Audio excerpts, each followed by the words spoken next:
Hello everyone, welcome back to Awesome GK YouTube channel. Onokol aji video dit ami Assam Direct Recruitment Grade 3 আৰু Grade 4 পৰীক্ষাৰ বাবে প্ৰয়োজন হোৱা কৈ 50টা অসমীয়া সাধাৰণ জ্ঞানৰ প্ৰশ্ন আলোচনা কৰিবলৈ ওলাইছো।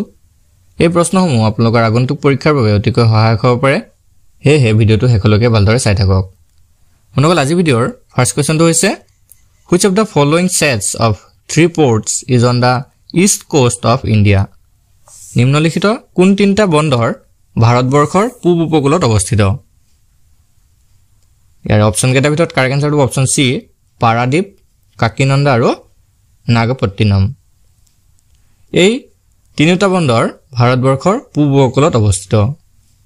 নগল আপোনালোকে ভালদৰে মনত ৰাখিব, এই পাৰাদ্বীপ বন্দৰটো উৰিষ্যা ৰাজ্যত অৱস্থিত, কাকিনন্দা বন্দৰটো অন্ধ্ৰপ্ৰদেশ ৰাজ্যত অৱস্থিত আৰু নাগপট্টিনম যেটো বন্দৰ আছে এই বন্দৰটো তামিলনাডু ৰাজ্যত অৱস্থিত। নেক্সট কোৱেশ্চনটো হৈছে which of the following color is not present in the flag of Myanmar? নিম্নলিখিত কোনটো ৰং ম্যানমাৰ পতাকাত পোৱা নাযায়? মনকল মন কৰিব আপোনালোকে ম্যানমাৰ পতাকাত হালধীয়া, হেউজীয়া আৰু ৰঙা এই তিনটা ৰং পোৱা যায়। মই আপোনালোকৰ কাষতে ম্যানমাৰ পতাকাখন উলিয়াই দিছো। এটা চাওক, কিন্তু এই সেফ্ৰন বা গেৰুৱা কালাৰটো এই ম্যানমাৰ পতাকাত পোৱা নাযায়। হেহে কাৰেক্ট আনসাৰটো হ'ব অপচন সি সেফ্ৰন। মনত ৰাখিব যে ম্যানমাৰ পতাকাত হালধীয়া, হেউজীয়া আৰু ৰঙা এই তিনিটা ৰং থাকে, কিন্তু গেৰুৱা ৰংটো নাথাকে। নেক্সট কোৱেশ্চনটো হৈছে which of the following is the official language of Maldives? যে নিম্নলিখিত কোনটো মালদ্বীপৰ চৰকাৰী ভাষা? যে উৰ্দু, ইংৰাজী নে ধিৱেহি নে দাৰিপাস্তু নে সিংহল তামিল? ইয়াৰ অপচন কেইটাৰ ভিতৰত কাৰেক্ট আনসাৰটো অপচন বি ধিৱেহি। নগল ধিৱেহি হৈছে মালদ্বীপৰ চৰকাৰী ভাষা। নেক্সট কোৱেশ্চনটো হৈছে which of the following place does not lie on the bank of Godavari? যে নিম্নলিখিত কোনখন ঠাই গোদাবৰী নদীৰ পাৰত অৱস্থিত নহয়? অপচন কেইটাৰ ভিতৰত কাৰেক্ট আনসাৰটো অপচন ডি কাকিনন্দা। কাকিনন্দা ঠাইখন গোদাবৰী নদীৰ পাৰত অৱস্থিত নহয়। নগল এই ঠাইখন অন্ধ্ৰপ্ৰদেশ ৰাজ্যত অৱস্থিত। নেক্সট কোৱেশ্চনটো হৈছে which country's head of the state is known as Dragon King? যে কোনখন দেশৰ মুৰব্বীজনক ড্ৰেগন কিং বুলি জনা যায়? ইয়াৰে শুদ্ধ উত্তৰটো অপচন এ ভূটান। ভূটান দেশৰ যিজন মুৰব্বী আছে সেই মুৰব্বীজনক ড্ৰেগন কিং বুলি কোৱা হয় বা ড্ৰেগন কিং বুলি জনা যায়। ইয়াৰ লগতে আপোনালোকে ভূটানৰ বিষয়ে আৰু কেইটামান তথ্য মনত ৰাখি থব। ভূটানৰ ৰাজধানী হৈছে থিম্পু। ভূটানৰ যিটো কেপিটেল সেইটো হৈছে থিম্পু। এইটো কেতিয়াবা পৰীক্ষাত আহিব পাৰে। আৰু ভূটানৰ যিটো মুদ্ৰা আছে, যিটো কাৰেন্সি আছে সেইটো হৈছে নুগুলট্ৰাম। নেক্সট কোৱেশ্চনটো হৈছে which of the following is not neighboring country of India? নিম্নলিখিত কোনখন ভাৰতবৰ্ষৰ চুবুৰীয়া ৰাষ্ট্ৰ নহয়? অপচন কেইটাৰ ভিতৰত কাৰেক্ট আনসাৰটো অপচন ডি ডুবাই। ডুবাইখন ভাৰতবৰ্ষৰ চুবুৰীয়া ৰাষ্ট্ৰ নহয়। বাকি চীন দেশ, ম্যানমাৰ আৰু মালদ্বীপ এই আটাইকেইখন ভাৰতবৰ্ষৰ চুবুৰীয়া ৰাষ্ট্ৰ হয়। Next question the first Indian to be elected to the British Parliament was? British সংসদলৈ নিৰ্বাচিত হোৱা প্ৰথমগৰাকী ভাৰতীয় ব্যক্তি কোন আছিল? শুদ্ধ উত্তৰটো অপচন এ দাদাভাই নৰোজী। মনগল ব্ৰিটিছ সংসদলৈ নিৰ্বাচিত হোৱা প্ৰথমগৰাকী ভাৰতীয় ব্যক্তি আছিল দাদাভাই নৰোজী। তেওঁ 1885 চনত ব্ৰিটিছ সংসদলৈ নিৰ্বাচিত হৈছিল। নেক্সট কোৱেশ্চনটো হৈছে the first cotton mill was set up at Fort Master in Kolkata in? কলকাতাৰ ফৰ্ট মাষ্টাৰত প্ৰথমটো কপাহ কল বা কপাহ কাৰখানা স্থাপন কৰা হৈছিল আৰু হেতু কোন চনত স্থাপন কৰা হৈছিল হেতু আমাক সুধিছে। শুদ্ধ উত্তৰটো অপচন সি 1818 অৰ্থাৎ 1818 চনত কলকাতাৰ ফৰ্ট মাষ্টাৰত প্ৰথমটো কপাহ কাৰখানা স্থাপন কৰা হৈছিল। মনগল ইয়াৰ পিছত দ্বিতীয়টো কপাহ কাৰখানা 1854 খ্ৰীষ্টাব্দত মনত ৰাখি থব। 1854 চনত দ্বিতীয়টো কপাহ কাৰখানা KGN ডাবেৰে প্ৰতিষ্ঠা কৰিছিল আৰু সেই কাৰখানাটো বা সেই কোম্পানীটোৰ নাম আছিল বম্বে স্পিনিং এণ্ড ৱেভিং কোম্পানী। ঠিক আছে, মনত ৰাখি থব যে 1854 খ্ৰীষ্টাব্দত বা 1854 চনত KGN ডাবেৰে দ্বিতীয়টো কপাহ কাৰখানা প্ৰতিষ্ঠা কৰিছিল আৰু সেই যিটো কোম্পানী আছিল বা সেই যিটো কাৰখানা আছিল সেই কাৰখানাটোৰ নাম আছিল বম্বে স্পিনিং এণ্ড ৱেভিং কোম্পানী। তেম নেক্সট কোৱেশ্চনটো চাওঁ। নেক্সট কোৱেশ্চনটো হৈছে which one of the following cities will never get the vertical rays of the sun? নিম্নলিখিত কোনখন চহৰে কেতিয়াও সূৰ্যৰ উলম্বিক ৰশ্মি লাভ নকৰে ইয়াৰে কাৰেক্ট আনসাৰটো অপচন এ শ্ৰীনগৰ জম্মু কাশ্মীৰৰ ৰাজধানী শ্ৰীনগৰ চহৰখনে কেতিয়াও সূৰ্যৰ উলম্বিক ৰশ্মি লাভ নকৰে নেক্সট কোৱেশ্চনটো হৈছে in which of the following island of India is an active volcano found নিম্নলিখিত কোনটো ভাৰতীয় দ্বীপপুঞ্জত সক্ৰিয় আগ্নেয়গিৰি পোৱা যায় ইয়াৰে শুদ্ধ উত্তৰটো option C Barren island Andaman দ্বীপপুঞ্জৰ বেৰেন দ্বীপপুঞ্জটোত এটা সক্ৰিয় আগ্নেয়গিৰি পোৱা যায় বন্ধুসকল ইয়াতে আপোনালোকক এটা ইম্পৰ্টেণ্ট কথা জনাই থওঁ আপোনালোকৰ বহুতে হয়তো দোকানৰ পৰা 400-500 টকাত গৈ এডিআৰই হওক বা আসাম পুলিচৰ বাবে কিতাপবোৰ ক্ৰয় কৰিব নোৱাৰে হেহে আপোনালোকৰ বাবে খুব কম মূল্যত কেৱল 79 টকা বা 49 টকাত আপোনালোকৰ বাবে এডিআৰই পৰীক্ষাৰ বাবে কেইটামান অতিকৈ গুৰুত্বপূৰ্ণ পিডিএফ ইবুক তৈয়াৰ কৰিছো আমাৰ ওচৰৰ পাজৰৰ যিমানবোৰ অফলাইন ষ্টৰ আছে সেই সকলোবোৰ ভিজিট কৰি আপোনালোকৰ বাবে এই পিডিএফবোৰ আমি তৈয়াৰ কৰিছো এই কিতাপবোৰত আপোনালোকে অফলাইনৰ পৰা কিনি অনা কিতাপৰ দৰে আপোনালোকে সকলোবোৰ বস্তু পাব হেহে যদি কাৰোবাৰ এই কিতাপবোৰ বা পিডিএফবোৰ প্ৰয়োজন হয় তেনেহলে আপোনালোকৰ স্ক্ৰিনত থকা নাম্বাৰটোত আমাক হোৱাটছআপ কৰি এই পিডিএফ ইবুকবোৰ আমাৰ পৰা লৈ ল'ব পাৰিব তো বলক আজিৰ ভিডিঅ'ৰ আমি কোৱেশ্চনসমূহ আলোচনা কৰো নেক্সট কোৱেশ্চনটো হৈছে the first fertiliser plant was set up at প্ৰথমটো সাৰ কাৰখানা ক'ত স্থাপন কৰা হৈছিল বন্ধুসকল ইয়াৰ শুদ্ধ উত্তৰটো অপচন বি সিন্দ্ৰি ঝাৰখণ্ডৰ সিন্দ্ৰিত প্ৰথমটো সাৰ কাৰখানা স্থাপন কৰা হৈছিল নেক্সট কোৱেশ্চনটো হৈছে which political leader said political freedom is the life breath of a nation ৰাজনৈতিক স্বাধীনতা এখন দেশৰ জীৱন চাখ এই প্ৰখ্যাত মন্তব্যটো কোনজন ৰাজনৈতিক নেতা আগবঢ়াইছিল কাৰেক্ট আনসাৰটো option A Aurobindo Ghosh Now question number 13 the largest democratic country in the world is পৃথিৱীৰ বৃহত্তম গণতান্ত্ৰিক দেশখনৰ নাম কি বন্ধুসকল ইয়াৰ শুদ্ধ উত্তৰটো অপচন ডি ইণ্ডিয়া ভাৰতে হৈছে পৃথিৱীৰ আটাইতকৈ ডাঙৰ গণতান্ত্ৰিক দেশ next question who accords recognition to the various political parties are national or regional parties বিভিন্ন ৰাজনৈতিক আৰু আঞ্চলিক দলক কোনে স্বীকৃতি প্ৰদান কৰে শুদ্ধ উত্তৰটো অপচন বি ইলেকশন কমিশন অৰ্থাৎ নিৰ্বাচনী আয়োগে বিভিন্ন ৰাজনৈতিক হওক বা আঞ্চলিক দলসমূহক স্বীকৃতি প্ৰদান কৰে নেক্সট কোৱেশ্চনটো হৈছে during which period do fundamental rights under Indian constitution remain suspended কোন সময়ছোৱাত ভাৰতীয় সংবিধানৰ প্ৰদত্ত মৌলিক অধিকাৰসমূহ স্থগিত হৈ থাকে কাৰেক্ট আনসাৰটো option B all types of emergencies অৰ্থাৎ সকলো প্ৰকাৰৰ জৰুৰীকালীন অৱস্থাত যেনে ইন্টাৰনেল হওক বা এক্সটাৰনেল হওক এই সকলো প্ৰকাৰৰ জৰুৰীকালীন অৱস্থাতে ভাৰতীয় সংবিধানৰ এই মৌলিক অধিকাৰসমূহ স্থগিত হৈ থাকে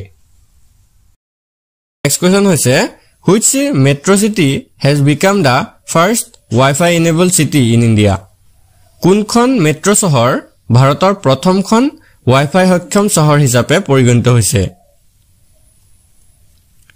কাৰেক্ট আনসাৰটো অপচন সি কলকাতা বন্ধুসকল কলকাতা চহৰখন ভাৰতৰ প্ৰথমখন Wi-Fi সক্ষম চহৰ হিচাপে পৰিগণিত হৈছে Now question number 17 who is called the magician of hockey হকিৰ যাদুকৰ বুলি কাক কোৱা হয় কাৰেক্ট আনসাৰটো অপচন সি মেজৰ ধ্যানচান্দ বন্ধুসকল মেজৰ ধ্যানচান্দক হকিৰ যাদুকৰ বুলি কোৱা হয় নেক্সট প্ৰশ্ন হৈছে what is the normal duration of an international football match আন্তঃৰাষ্ট্ৰীয় ফুটবল খেলৰ স্বাভাৱিক সময়সীমা কিমান বন্ধুসকল ইয়াৰ কাৰেক্ট আনসাৰটো অপচন ডি 90 মিনিটস আন্তঃৰাষ্ট্ৰীয় ফুটবল খেলৰ স্বাভাৱিক সময়সীমা হৈছে 90 মিনিট সাধাৰণতে ফুটবল খেল এখন 45 মিনিটত দুটা হাফেৰে গঠিত নেক্সট প্ৰশ্ন হৈছে which Indian cricket player is known as Little Master কোনজন ভাৰতীয় ক্ৰিকেট খেলুৱৈ লিটল মাষ্টাৰ নামেৰে পৰিচিত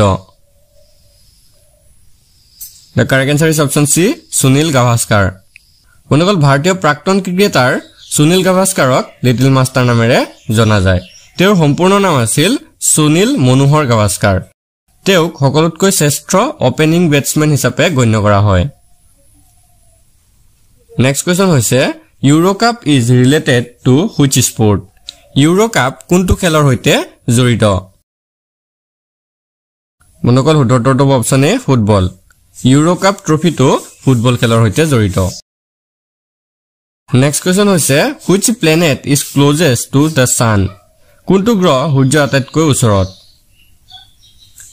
ইয়াৰ কাৰেক্ট আনসাৰ হ'ব অপচন এ মাৰ্কিউৰি বা বুধ গ্ৰহ মনকল সূৰ্যৰ আটাইতকৈ ওচৰত থকা গ্ৰহটো হৈছে বুধ গ্ৰহ নেক্সট কোৱেশ্চন হৈছে which planet is called the evening star কোনটো গ্ৰহক সন্ধিয়া তৰা বুলি কোৱা হয় কাৰেক্ট আনসাৰ হ'ব অপচন সি ভেনাছ বা শুক্ৰ মনকল শুক্ৰ গ্ৰহক সন্ধিয়া তৰা বুলি কোৱা হয় নেক্সট কোৱেশ্চন হৈছে which gas is mostly found in the atmosphere বায়ুমণ্ডলত কোনটো গেছ বেছিকৈ পোৱা যায় কাৰেক্ট আনসাৰ হ'ব অপচন এ নাইট্ৰজেন বায়ুমণ্ডলত আটাইতকৈ বেছিকৈ পোৱা গেছবিধ হৈছে নাইট্ৰজেন গেছ মনকল বায়ুমণ্ডলত প্ৰায় 78% নাইট্ৰজেন গেছ পোৱা যায় নেক্সট প্ৰশ্ন হৈছে হুজ tomb is Shantivan in Delhi দিল্লীৰ শান্তিবন কাৰ সমাধিস্থল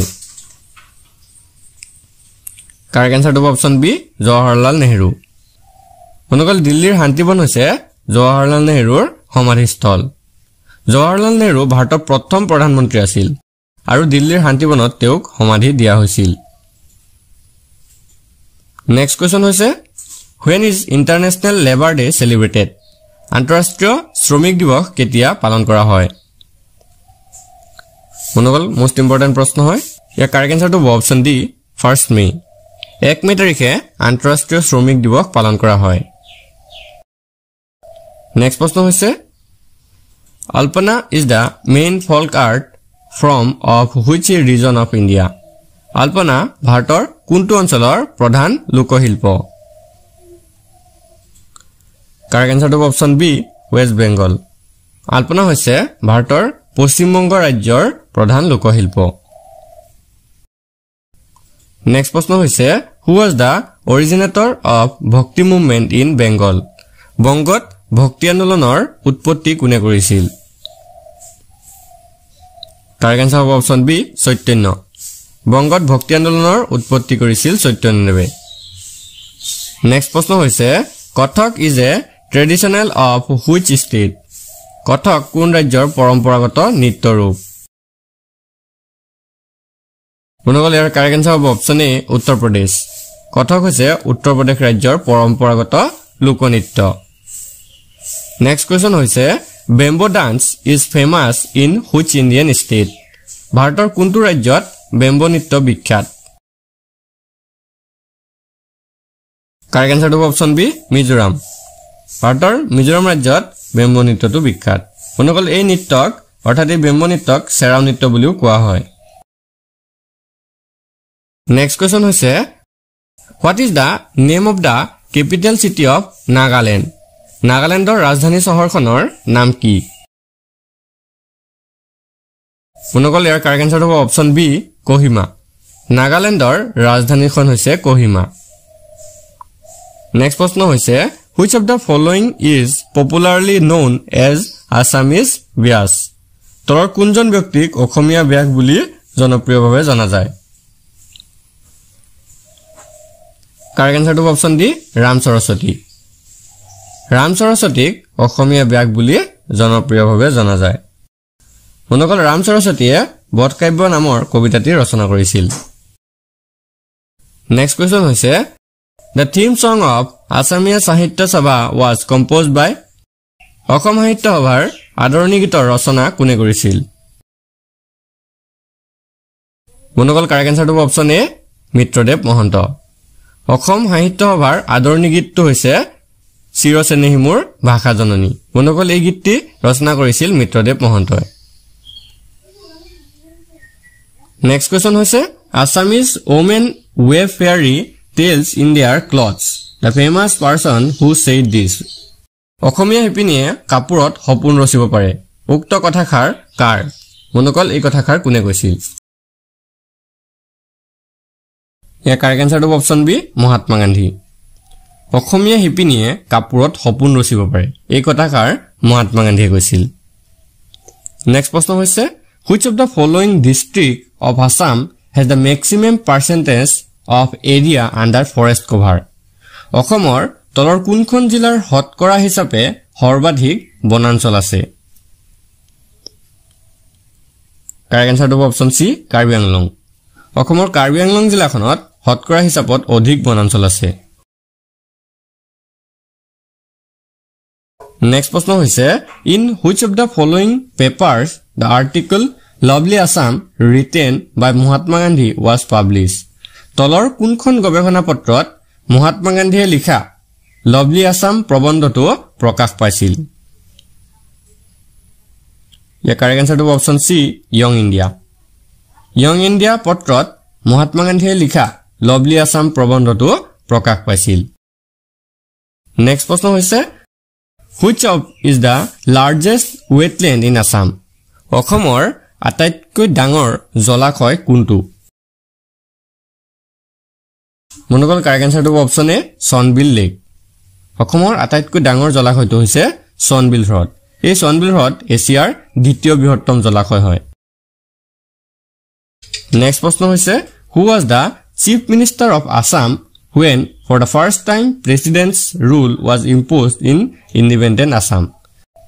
স্বাধীন অসমত প্ৰথমবাৰৰ বাবে ৰাষ্ট্ৰপতি শাসন জাপি দিয়াৰ সময়ত অসমৰ মুখ্যমন্ত্ৰী কোন আছিল? মনোকল ইয়াৰ কাৰেক্ট আনসাৰটো হ'ব অপচন ডি যোগেন্দ্ৰনাথ হাজৰিকা। মনোকল প্ৰথম ৰাষ্ট্ৰপতি শাসন আৰম্ভ হৈছিল 1979 চনৰ 12 ডিচেম্বৰৰ পৰা 1980 চনৰ 5 ডিচেম্বৰলৈকে আৰু সেই সময়ত অসমৰ মুখ্যমন্ত্ৰী আছিল যোগেন্দ্ৰনাথ হাজৰিকা।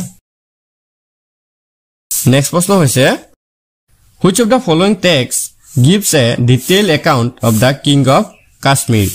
তলৰ কোন গ্ৰন্থত কাশ্মীৰৰ ৰজাসকলৰ বিশদ বিৱৰণ দিয়া হৈছে? কাৰেক্ট আনসাৰটো অপচন এ ৰাজতৰংগিনী। ৰাজতৰংগিনী গ্ৰন্থখনত কাশ্মীৰৰ ৰজাসকলৰ বিশদ বিৱৰণ দিয়া হৈছে। নেক্সট প্ৰশ্ন হৈছে the word Satyamev Jayate on the state emblem which has been taken from which Upanishad? Satyamev Jayate শব্দটো কোন উপনিষদৰ পৰা লোৱা হৈছে? কাৰেক্ট আনসাৰটো option D Mundaka. Satyamev Jayate শব্দটো মুণ্ডক উপনিষদৰ পৰা লোৱা হৈছে। বন্ধুসকল আজি ভিডিঅ'ৰ শেষৰ কোৱেশ্যনটো হৈছে which of the following rivers was known as Purushni in the Vedic period? বৈদিক যুগত তলৰ কোনখন নদী পুৰুষিনী নামেৰে জনাজাত আছিল? কাৰেক্ট আনসাৰটো হ'ব অপচন এ ৰবি। বন্ধুসকল বৈদিক যুগত ৰবি নৈখনক পুৰুষিনী নামেৰে জনা গৈছিল। In which state is the Pokhran nuclear test site located? Pokhran পাৰমাণৱিক পৰীক্ষণ স্থান কোনখন ৰাজ্যত অৱস্থিত? ইয়াৰ কাৰেক্ট আনসাৰটো অপচন বি ৰাজস্থান। নেক্সট কোৱেশ্যনটো হৈছে হু এষ্টাব্লিছ শান্তি নিকেতন? শান্তি নিকেতন কোনে প্ৰতিষ্ঠা কৰিছিল? কাৰেক্ট আনসাৰটো option B Rabindranath Tagore. Now question number 43 in which of the following states Sanskrit language has been given the status of second official language of the state? তলৰ কোনখন ৰাজ্যত সংস্কৃত ভাষাক ৰাজ্যৰ দ্বিতীয় চৰকাৰী ভাষাৰ মৰ্যাদা দিয়া হৈছে? উত্তৰটো option D Himachal Pradesh. Next question which country is known as the father of chess?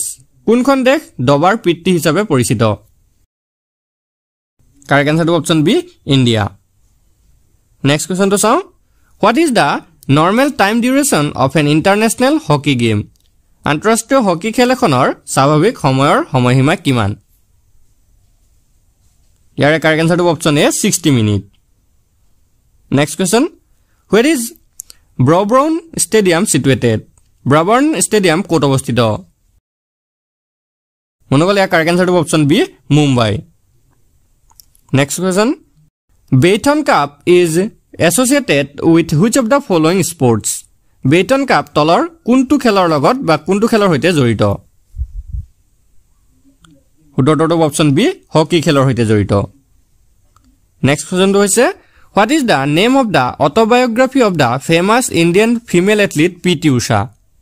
ভাৰতৰ বিখ্যাত মহিলা খেলুৱৈ পিটি উষাৰ আত্মজীৱনীখনৰ নাম কি ইয়াৰ কাৰেক্ট আনসাৰটো option C golden girl next কোৱেশ্চনটো হৈছে how many circles or spheres are there in the Olympic symbol অলিম্পিকৰ প্ৰতীকত কিমান বৃত্ত বা গোলক আছে